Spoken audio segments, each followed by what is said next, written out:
Lumbar spondylolisthesis is a very common finding on imaging. It does not always predict symptoms, but when it does, it can cause both back and leg pain.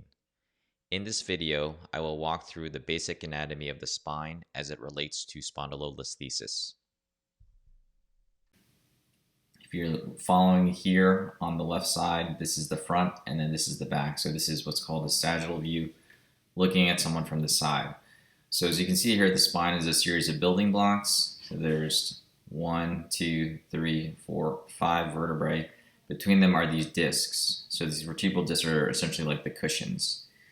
Now, this white space here is the spinal canal, which represents the space where the nerve roots travel. So I think of it as a elevator shaft. So you can kind of think of it as like this is the spinal cord and these are the various nerve roots and they exit out through these little holes.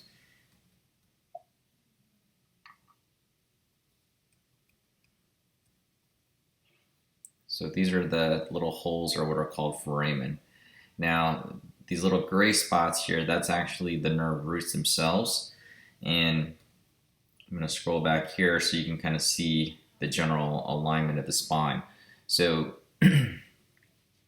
in this view here, you can see the building blocks are all lined up very, very nicely. So if you can think of it like this, these building blocks are pretty well lined up right up until here. So you can see there's a little bit of a step off where the back of this L5 vertebrae should technically be lined up along with the sacrum right here. Subsequently, you can see this disc space here. So this is what's called the spondylolisthesis.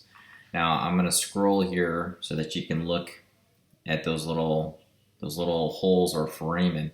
So the foramen here, this is 1 here, 2, 3, 4, and 5. And what you can notice is if you look at the shape of the foramen, this is the hole and this is the nerve. This is the hole, this is the nerve. And right here, you see mainly the disc, which again is that dark material.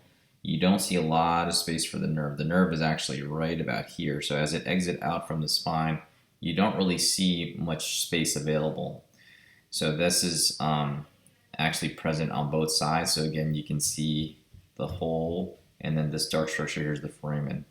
Again, the nerve root is coming out right here, and the disc is right above there. So even just looking at the general size of these door frames or foramen, you can see how small it is. So this is a really good example of how spondylolisthesis can cause a narrowing of the foramen, which can subsequently cause leg symptoms.